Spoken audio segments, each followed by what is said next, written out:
أعوذ بالله من الشيطان الرجيم بسم الله الرحمن الرحيم الذي علم بالقلم أعوذ بالله من الشيطان الرجيم بسم الله الرحمن الرحيم الذي علم بالقلم.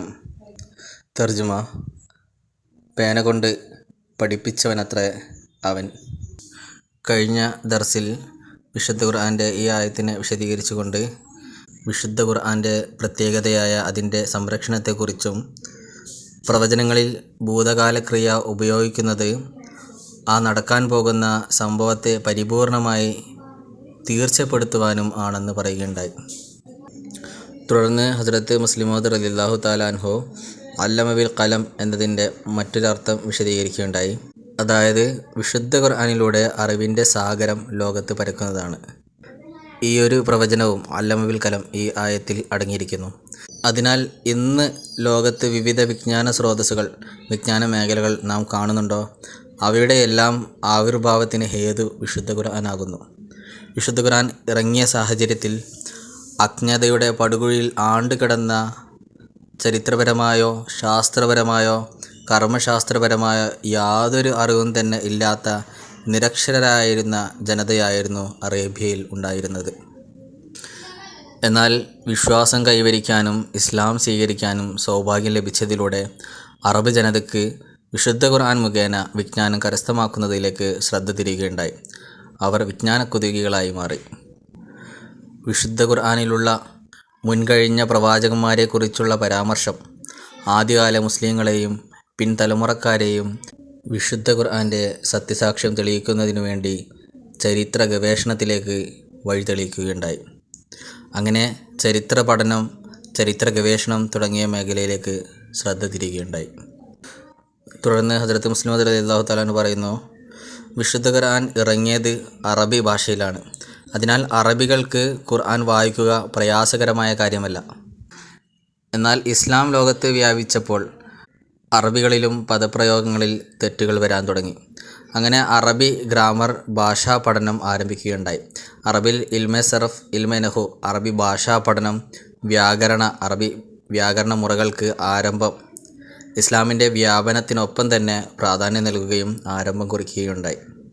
ഒരിക്കൽ ഒരു സഹാബിയായിരുന്ന അബ്ദുൽ അസ്വദ് തൻ്റെ മകൾ ഖുർആൻ പാരായണം ചെയ്യുന്നത് കേൾക്കുകയുണ്ടായി. അതിൽ അന്നല്ലാഹ ബരീഉൻ മിനൽ മുശ്രിക്കീന വറസൂലുഹു എന്ന വചനത്തെ അന്നല്ലാഹ ബരീഉൻ മിനൽ മുശ്രിക്കീന വറസൂലിഹി എന്ന് ഓതുന്നത് കേൾക്കുകയുണ്ടായി. ഈ വചനത്തിൻ്റെ അർത്ഥം അള്ളാഹുവും അവൻ്റെ റസൂലും അവർ രണ്ടുപേരും ബഹുദൈവാരാധകരിൽ അസന്തുഷ്ടരാണ് എന്നാകുന്നു. ഇവിടെ വറസൂലുഹു എന്നതിനു പകരം റസൂലിഹി, ഇന്നല്ലാഹ ബരീഉം മിനൽ മുശ്രിക്കീന വറസൂലിഹി ഓതിയതിലൂടെ ആയത്തിൻ്റെ അർത്ഥം തന്നെ മാറിയിരിക്കുന്നു. അതായത് അള്ളാഹു മുശ്രിക്കീങ്ങളോടും അവൻ്റെ റസൂലിനോടും അസന്തുഷ്ടനാണ് എന്നാകുന്നു. ചെറിയ വള്ളിപ്പുള്ളി, അതായത് ഫതഹോ കസറിൻ്റെയോ മാറ്റം വചനത്തിൻ്റെ അർത്ഥത്തിൽ തന്നെ മാറ്റം വരുത്തുന്നതാണ്.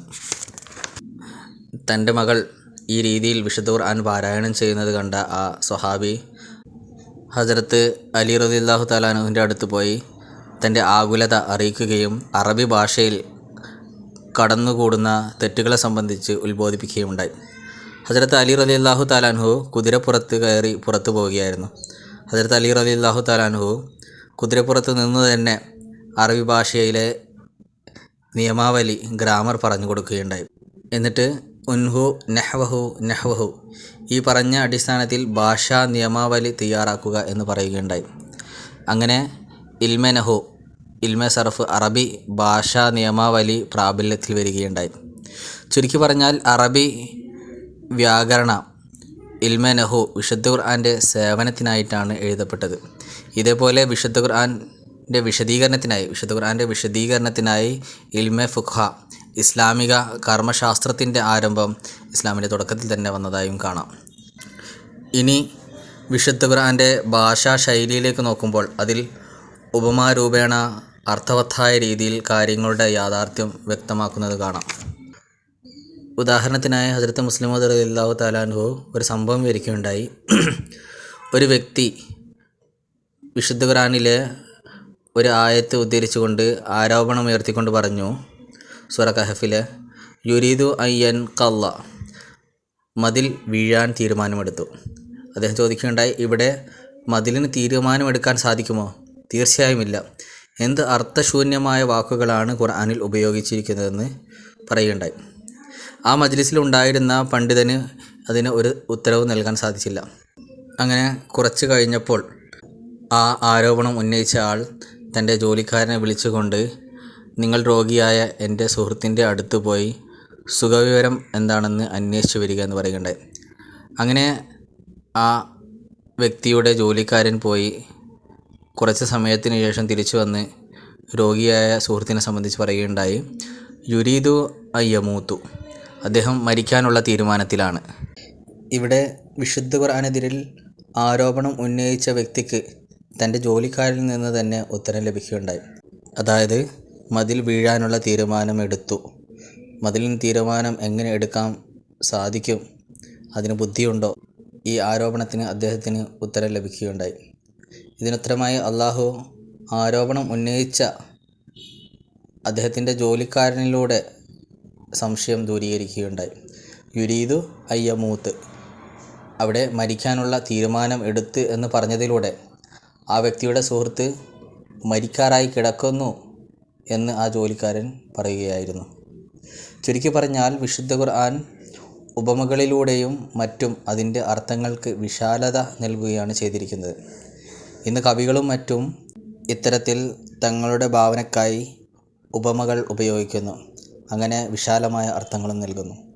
എന്നാൽ വിശുദ്ധ ഖുർആൻ ഈ അറിവ് ഉപമകളിലൂടെയും ഭാഷാ വൈദഗ്ധ്യത്തിലൂടെയും 1400 വർഷങ്ങൾക്ക് മുമ്പേ പ്രയോഗിക്കേണ്ടത് മനുഷ്യനെ പഠിപ്പിച്ചിരുന്നു. ബാക്കി ഇൻഷാ അല്ലാഹ്. വ ആഖിറു ദഅ്വാനാ അൽഹംദുലില്ലാഹി റബ്ബിൽ ആലമീൻ.